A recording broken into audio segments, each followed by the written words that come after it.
Good morning. We look today at Numbers 22 through 25, and these chapters are, the end of chapter 21 is the ending of the Israelites journeying in the wilderness now. We won't find them traveling anymore until we get into the book of Joshua. They have come to on the side of the Jordan River across from the city of Jericho, and for them to move on now, they're going to need to attack and take control of Jericho. And we'll get into that. I mean, when we get into Joshua, we got to read the finished Numbers and read all of Deuteronomy first. But so we have a time here now where the Israelites are going to be camped out in this same land where they have just taken possession of this land. They've conquered many different peoples, in this region in like chapter 21 that we went through, and so the children of Israel moved in and camped in the plains of Moab, and this king Balak rather, had been watching the Israelites come, and he had seen how they had been so successful in their war against these other towns and countries, and was afraid for his land. And so he sent for this prophet Balaam, Balaam, and so Balak is he's one that worships Baal, a false god, and Balaam is a prophet who supposedly gets his instructions by examining animals, and the animals talk to him, and even like he would examine the liver of an animal who had been butchered for and would learn things from this, from the animals that way. So anyway, Balak, this king, is afraid for his country, so he sends for this false prophet. I mean, Balaam is not a prophet of God. He's a kind of an evil guy, but anyway, Balak sends for Balaam to come to put a curse on the Israelites. But before that can happen, before Balaam comes, God speaks to Balaam. And Balaam isn't one who would be expecting God to speak to him, but God says, you don't say anything to Barak other than what I tell you. So God says, I'm going to use you, even though you're a heathen prophet.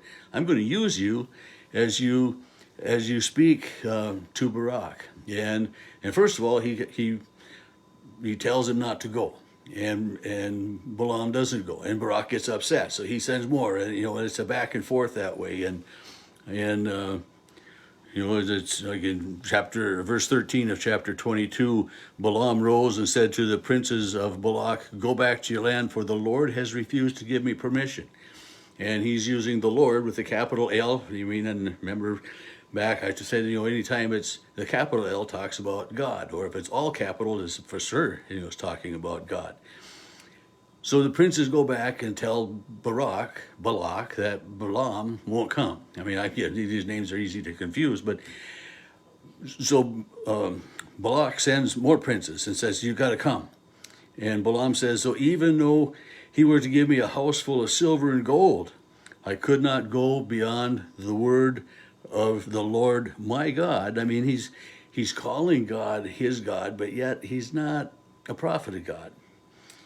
So, but the men come again, and Balaam finally, gets the okay to go, and God says, "You can go, but don't say anything more than the words that I give you." And so here we have it, and so Balaam gets on his donkey, and he's going along, and all of a sudden the donkey stops, and because the donkey sees an angel with a sword, and Balaam, beats the donkey and tries to go a different way, and the donkey stops, and finally, Balaam is beating the donkey, and the donkey speaks. God gives us the donkey voice, and the donkey speaks to Balaam, and kind of a funny thing here, I think, because Balaam was using animals. He said that animals speak to me to give me my prophecies, and here all of a sudden, one really did speak to him. That God saw fit to give this donkey the ability to speak, and it's one of those ways that, you know, God surprises us in some of the ways that he works. So anyway, Balaam goes to Balak, and he's on the way, and Balak comes to meet him, and he's, you know, excited, but he kind of scolds him. Well, why didn't you come right away? You know, because Balak really wants this curse against the people of Israel to protect himself and his people. And Balaam just says, look, I've come. I didn't have any power over anything because, and not only that, but the word that God speaks, I must speak to you.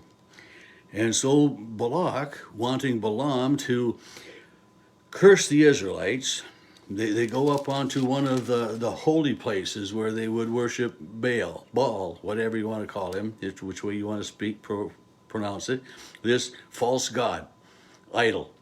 And they sacrifice, they build the 7 altars, and they sacrifice 7 bulls and 7 rams, and then Balaam offers the sacrifice, and the oracle, what he speaks, the oracle of Balaam is his speaking. And so he takes up and he says, you know, Balak, the king of Moab, has brought me in this, but you know, it's not the curse that Balak wants, rather it's a blessing for the Israelites that Balaam speaks. And Balak gets upset. He says, so we go up to another mountaintop, or to another high top, to another altar, and offer again the sacrifice to Baal. And the same thing, again, the prophecy, or rather than a curse, a second blessing for the people of Israel. And Balak gets more upset. And Balaam's third prophecy is again more blessing for Israel. And each prophecy that goes on, it continues to be, blessings for Israel. And not only blessings for Israel, but I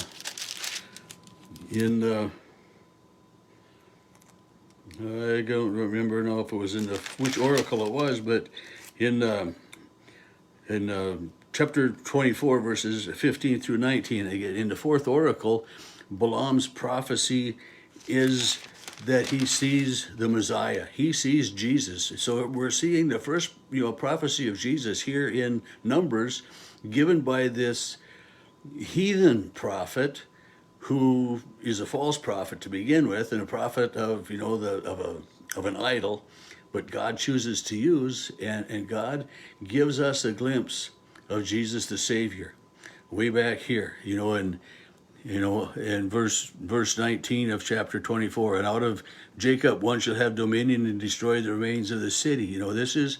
This is talking about Jesus. And before that, in verse 17, a star shall come out of Jacob, a scepter shall rise out of Israel, and batter the brow of Moab. And Moab is a country that God had told Abraham that would suffer because of getting in the way of the Israelites. And so these promises of God to these Israelites keep coming to be. And then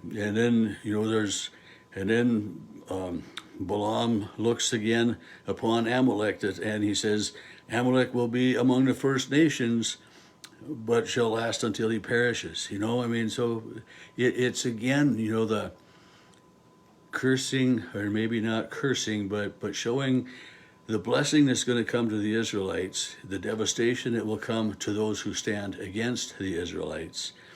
And the last part of chapter 24, in this oracle, and it says, who shall live when God does this? What ships shall come from the coast, and they shall all afflict Asher, and he will be until he perishes.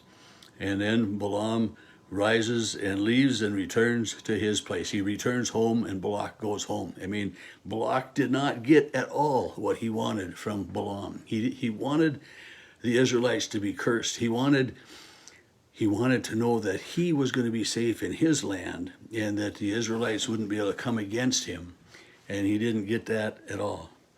The last chapter we look at today is chapter 25. After this interlude of 3 chapters with Balak and Balaam, some of the Israelites, as they're living in this land by the Jordan River, before they cross into and take over Jericho and the rest of the promised land, it says that, the people began to commit harlotry with the women of Moab. They were not remaining true to God. They were doing things that God didn't want, and they were sinning. Basically, and God says, take these people that are sinning, take these people that are not living according to what they're supposed to, and you have to, basically, God says you have to kill them. You can't have these people in your community that are sinning and leading you astray because they're bad examples. You don't want these bad examples in your area or in your midst, and it's another one of those really hard things that God comes with. But it's God's way of trying to protect the Israelites from themselves, and how often have you heard someone say that he is his own worst enemy, and often it seems that Israel was its own worst enemy. And God continues to remind them and pull them back and lead them back and continues to be faithful to them. And he says, keep yourselves pure and holy. And that's a struggle for each and every one of us, to be pure and holy. There's just too much going on in the world, and we are born in original sin. It's just, we continually to do what God would rather that we didn't. So we rely on Jesus, this Savior that we get a glimpse of in the prophecy of Balaam to Barak.